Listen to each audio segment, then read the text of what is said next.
This is a story of how I got my Quest 2, but it's really more about how I got rid of my Quest 1. So my very first VR headset ever was the original Quest. It was and still is a great headset, but when the Quest 2 came out, I understandably wanted an upgrade. So as soon as it launched, I pre-ordered it. Problem is, now I needed to get rid of the original. I didn't want it just sitting around in my house collecting dust. So I asked two of my friends if they would be willing to buy it. There was Chad, and there was Larry. So Chad offered about $150, and Larry offered about $250. So, naturally, I accepted Larry's offer. So, I sold it to him, and we all lived happily ever after, right?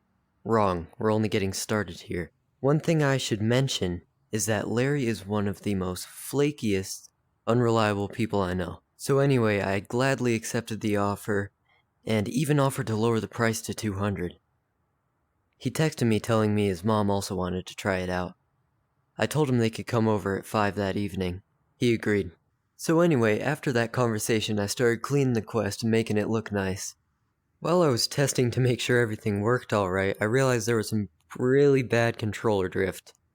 If you don't know what that is, it pretty much means that it would make me walk backwards in-game while I wasn't even pressing the thumbstick.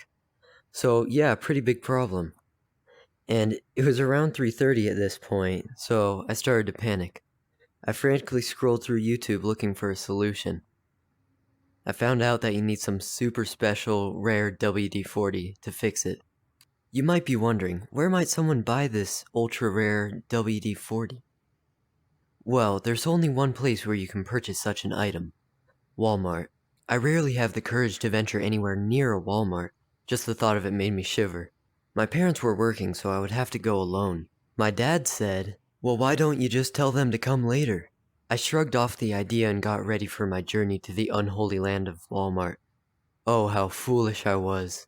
I hopped on my bike as a knight would mount his faithful steed and sped off, speeding through the streets. The wind was blowing into my face. Until there it was. In the distance, looming, there was no turning back now. I checked the time on my phone and was shocked to see that it was already 4 p.m. I locked up my bike and entered the building. I walked around for a bit, looking for the item. I eventually decided to just find an employee. Now let's pause for a second. I want you to close your eyes and imagine a typical Walmart employee. For me, this looks like a shorter woman, like a little older, like mid-60s maybe, short pink hair. That's what I imagine. And this employee that I saw was an exact clone of that. It was like she had been beamed into this Walmart directly from my mind. I went up to her and shyly asked, "Do you know where the super special WD-40 is?" "It's in the auto section." She had made it incredibly obvious that she wanted nothing to do with me. I said a quick thanks and was on my way. Okay, so this isn't really important to the story, but I want to include it anyway. So on the way to the auto section, I saw these 4 guys. But these weren't your average Walmart shoppers. These were full businessmen. They were dressed in full suits, like straight up looking like this, shopping in the Walmart. And that's not even the weird part. Their cart was completely full of pillows and blankets and even a mattress. I like to think that they were bed salesmen who were running low on supplies and were getting desperate. Alright, now back to the story. I walked for what felt like miles, and it probably was considering the size of the store, through the Walmart until I found it. The auto section. There it was. The WD-40 was so close I could practically taste it. I got in the line in the auto section and started to wait. Right in front of me was a lady who was seemingly homeless. She had all her belongings in a stroller. Her belongings consisted of dog toys, a slushie, and mounds of loose change, like hundreds of coins. She also had a dog. Now, I didn't want to pet the dog because he looked really dirty, but he really wanted me to pet him, so he lunged at me. The dog was tied to the stroller, so this caused the entire stroller to be overturned. The hundreds of coins scattered across the ground. The slushie splattered on the floor. An employee ran and desperately picked up some paper towels. I helped the woman pick up the coins, but I didn't know where to put them, so I just kinda awkwardly held the slushy-covered coins in my hands until she finally took them from me. This is by far the most traumatic part of the story. A few minutes later, I was first in line. I told the employee to lead me to the special WD-40 and she did. I was so close to having it. The metal cans shine as bright as a star and blessed me with its presence. I reached out to grab it, but the employee stopped me. What was said next was a devastating blow to the entire operation. You can't buy this until you're 18.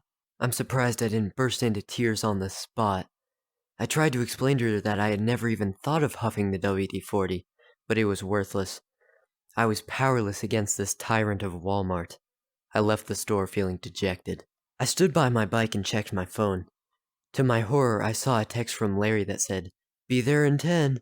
Okay, now one thing I forgot to say earlier is that I had texted him a while back telling him to come 30 minutes later than planned.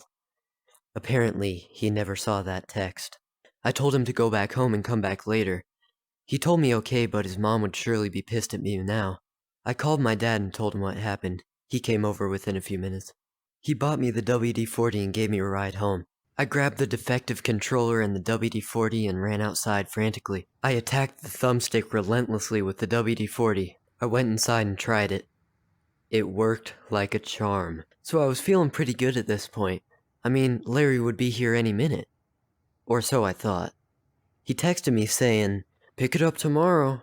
I had done all that work just for him to pick it up tomorrow? At least he would still come over and it would be over soon. But it wasn't.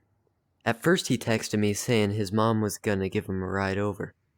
Then he said he was gonna bike and get it, but I refused. I just couldn't imagine my quest, my baby, being thrown in around in a backpack and being inevitably destroyed. So tomorrow turned into days, and days turned into weeks.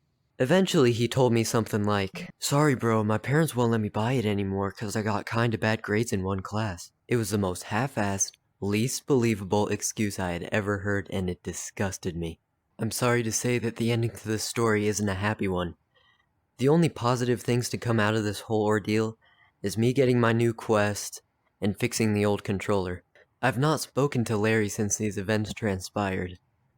It may be coincidence, but I believe that I lost a friend because of a VR headset and some WD-40. So, you might be wondering, whatever happened to the original Quest? Well, it's right next to me as I'm telling you this story. Goodbye.